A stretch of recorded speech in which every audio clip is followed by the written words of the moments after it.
Good evening, ladies and gentlemen. We are tonight's entertainment.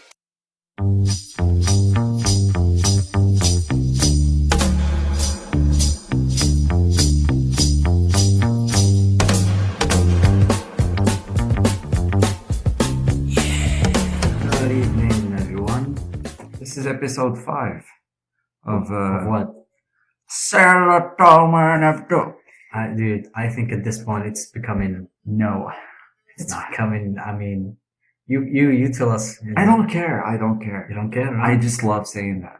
Okay, alright. Maybe it's gonna become like a A tagline. cult classic. Like a tagline for us. People Yeah. are gonna say, "Oh, did you listen to say what Omar And Abdou?" It's gonna sound weirder. Like, who the fuck is that? No, I What's- haven't. What's today's Is topic? it two dudes? Yeah, Just just bullshitting about movies. bullshitting about movies. They don't know nothing about it. Yeah. Well, this movie we are going to talk about today, we kind of know shit about it, you know, because we've seen it. It's American Ultra. Okay, It was written by Max Landis, the son of the legendary director John Landis. He did the Blues Brothers. Definitely the top 10 comedies I've ever seen. Like, if not in the top 5. okay. And what did his son do? It's like father like son. His son wrote Chronicle. He did. Yep. Oh, yeah. You sure? I saw that dude. So that's all he did. He did Chronicle and this one. Well, actually, if you want to check him out, he's an outspoken like screenwriter, and he works talks with and he talks a lot about screenwriting. And I was listening to him once a talking. channel or a podcast or something. I'm not sure, but I heard him in one of those YouTube shows, and he was talking about, you know, his craft or his profession, Yeah. which is screenwriting, and he was talking about how crazy it is. Yeah, of course. And he was saying that, oh, I got like 10 or 12 screenplays that I've written, and they're The shit. Why would we have 8 scripts No. just sitting around? He liked them. He loves them actually, but they're on hold. He didn't find a director or a company to Yeah, fund because it. like making a movie in itself is a miracle. You know, I hope you know that. Yeah, Like, yeah. like It's hard work. yeah, like it's unimaginable. It's that hard. You know, Yeah. because the studio won't like fucking pay money unless they are absolutely certain. Sure that you are gonna give them what they want. Yeah. Like, And yet you get stinkers all the time, like all the time. well, that's a risk they're willing to take. American Ultra is a cool movie. It is. I enjoyed it very much. I think, I did too. you know, I went into it with a little, Quite like a science fiction with, conspiracy. well, science fiction, I wouldn't say, but There is a science fiction. I don't know. You're just making superhumans. What is that? Maybe. Science and conspiracies, like Maybe. saying that the CIA is recruiting people without their knowledge, and then erase their memories. And what the hell? By the way, this is not a spoiler. This is what Yeah. comes out in the film. Yeah, you can see it in Actually- the fucking trailer. Actually, when I think about it, you can't spoil a lot about that film. Yeah. I mean, there is no. because they tell everything in the trailer. Yeah, that's it. You know, Yeah. He's been recruited by the CIA for a special program, and then this program fails, and then they have to extract him, and then they go to kill him, and they can't kill him. You know Because he discovers like he's got the Jason Bourne gene or something. You know what people call this movie? What? It's like Pineapple Express meets The Bourne Identity. Exactly. It's like just a pothead. Yeah. He's a pothead, with the hair, his Yeah. crazy girlfriend. Maybe, the thing about his girlfriend, we shouldn't spoil. That's a spoiler. Yeah. Yeah. But, they're both crazy in love and And she kicked ass, dude. Like, the shitty vampire lover, as he called her. she was in Twilight and it sucked. Yeah. And, I'm just saying, she did a good job. She did a good job in American Ultra, especially for emotional scenes. Yeah. I went into this film with trepidation.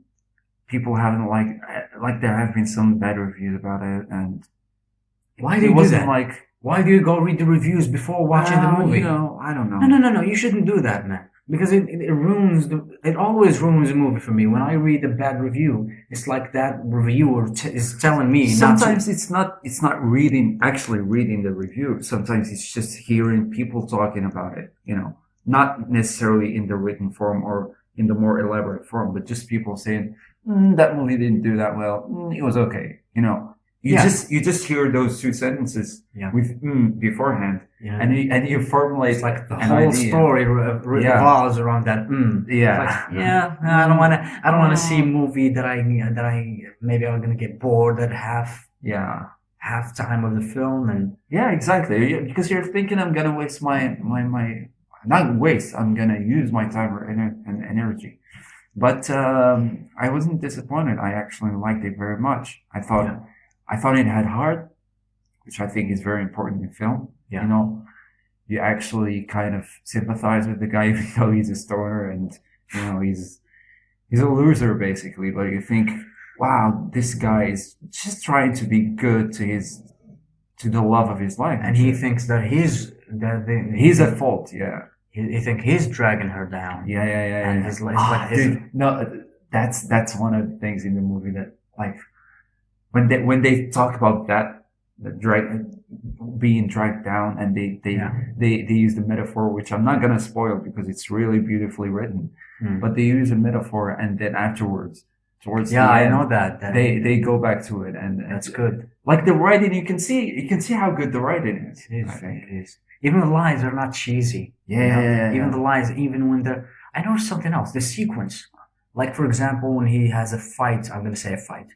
When he has a fight with her, not a physical fight, boyfriend girlfriend fight. Yeah. And he just goes to the car, and when he says, "Okay, get away from me, I don't want to talk to you," and just that thing when he goes into the car and he doesn't open the door, and then when she goes around the car to open the other door, he reaches to close the other door. It's too late, and she's in the car now. Yeah. The movie should look authentic and plausible. Like when something happens, like. Yeah, that could happen. Yeah. Unlike when something happens, it's like, okay, what? Except for one thing that happens, which again, we're not going to spoil. Yeah, well, exactly. It involves a bullet, and no, that's all. You mean the action? You mean the action scenes? No, it could be. When you give him that quality of Jason Bourne. Yeah. Because a lot of the stuff that Jason Bourne does, it's quite fun. But fun fact, they're doing another one, and it looks awesome. Super excited for that. And fucking Paul Greengrass is back. And Matt Damon got ripped. He got ripped for that film. Holy shit! The guy is 50 or something. I think so. I'm not sure. Yeah, but like after The Martian, like. What's that film with Robin Williams? Come on. What's that film with Robin Williams? He was in? Yeah. He co-wrote with the... Fucking. It's called Fucking. It was nominated for 11 Oscars. Good Will Hunting. Yeah. Just look at the guy's career from Good Will Hunting to Saving Private Ryan to Rounders to Bourne. Hey, that man, he's Maddie. To Bourne. I had to do it. To Bourne, to Rounders, to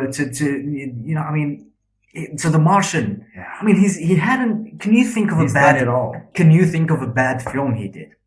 Well, none. Maybe one or two. The Informant. I hated that movie.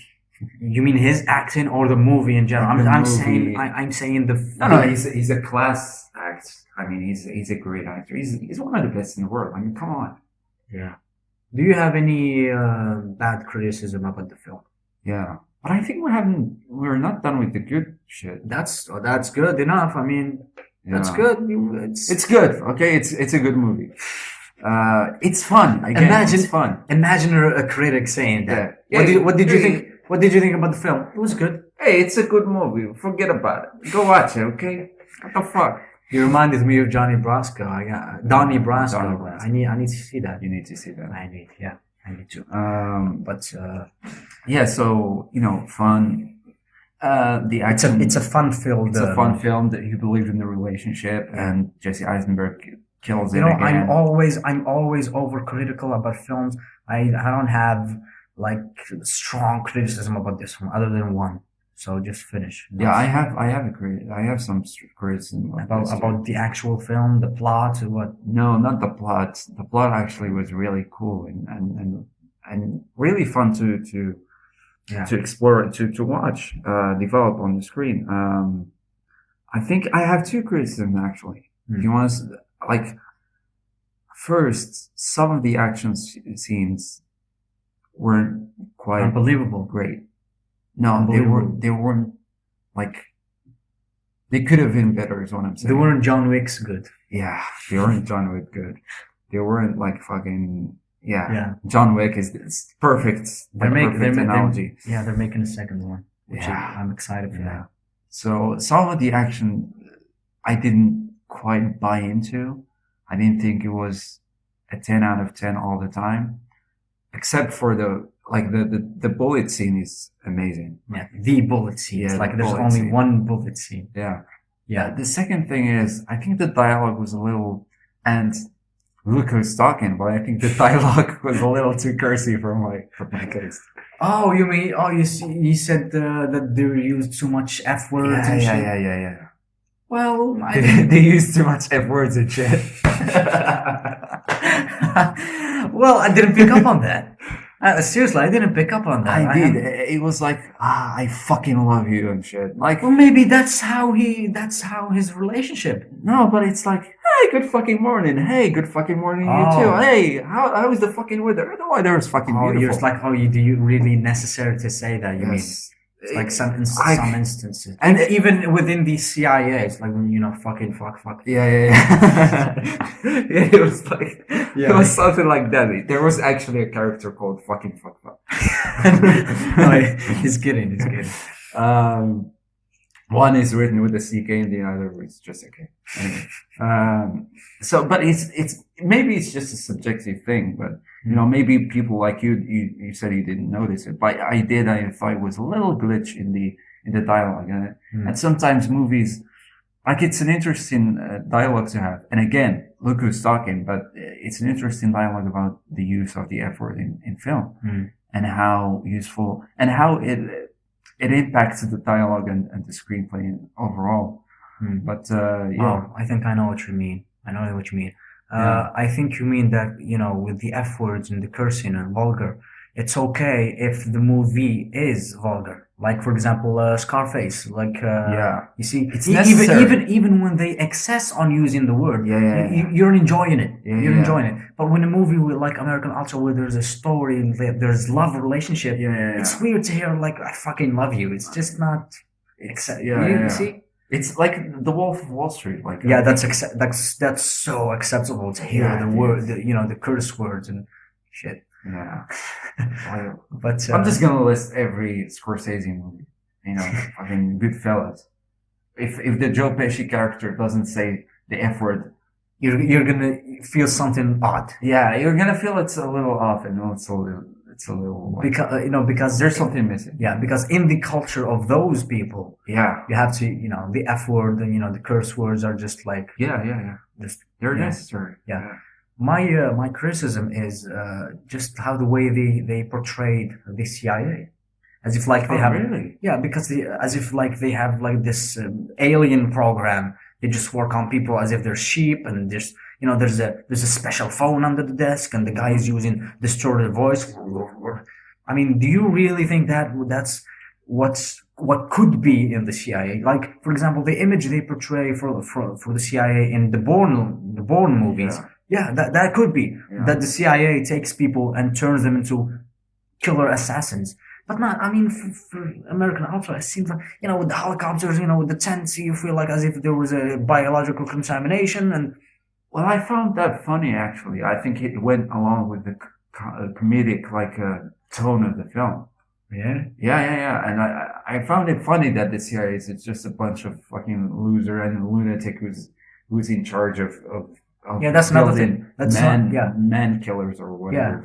That's another thing. They try to show that again that he's a special killer, that he's a special case, that he survived through the program. Yeah. When they send like other professional killers, and he just takes them down as if they were flies. Flies, yeah. Yeah, and the guy had lost his memory, and maybe. Shit. Did I just say grammar Nazi? Holy shit. Okay, lost. He had lost his ability. And also what I liked is the artwork that he does. and how that went along with the story. Actually, the artwork that it could be a film on its own. Yeah. It's so good, you know. Shit. Yeah, what is it? A space gorilla fighting Yeah. evil. That's good, you know. It could happen, you know, like some kind of like alternate Planet of the Apes reality. Yeah. When like one ape escapes and fights crime in space. And he meets the Guardians of the Galaxy.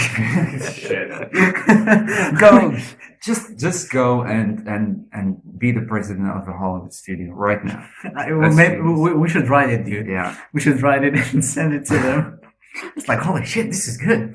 We should do something about this. And do you have any memorable quotes? Some quote that stood up in your mind? No. I think I told you mine.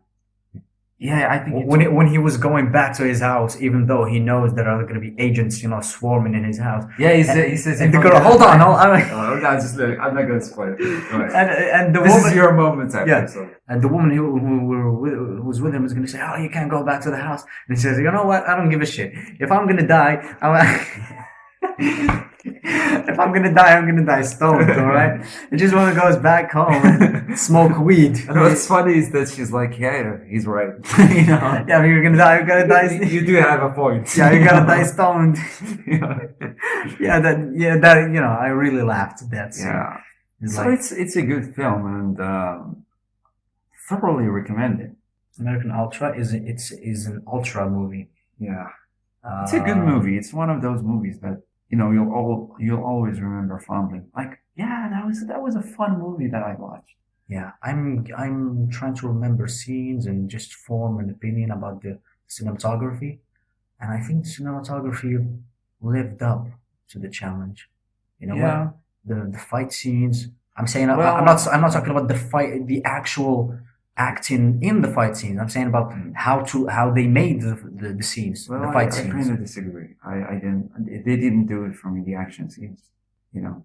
Really? Yeah, they didn't do it for me. Even on like when you used a spoon to kill. They weren't awful, but you know, just the shaking of the camera and like what was actually happening in the scene was. You know, that's one of the styles of shooting. It's one of. Oh, and it's one of the tricks of shooting fight scenes. So you don't see that he's not actually hitting him. Yeah. So the camera, you know, shakes and, you know, goes with the swing of his hand. Yeah. You know, but that doesn't happen in the Bourne films. Yeah. Because they hire real fighters. Fucking the first time I saw that Bourne movie, I thought, okay, this is the best fight scene I've ever seen. He was so young. The fight in this movie is the best I've ever seen. I just established this fact in my mind, and I'm not gonna change it. Okay, is it the one when he used the pen or the magazine? The pen. The one with the pen. Yeah. The fight scenes. Don't tell me you haven't seen Ultimatum. No, of course I have. You did. Dude. I mean, that's one of the fight scenes in that movie. It's one of the. You know, one time I had deleted the film and I re-downloaded the film just to see one scene. I didn't want to go online. I didn't even go, you know, online and see the scene. It's crazy to admit. But it's the scene where he's when that, you know, the Moroccan assassin in the shower. Yeah. It's such a fucking amazing scene, man. There's the fight scenes in that. I'm just talking about the fight scenes. It's, you know, amazing. And you know, they have actual, you know, jujitsu, karate, and I don't know, they have kung fu. You know, real, you know, like black belt motherfuckers. But anyway. That's it for our show. That's it for our show, yeah. See you later. I hope you enjoy American Ultra. It's going to be a fun goodbye. And you need people like us. And you need people like us to bullshit about movies. That's right, though. I'll be back.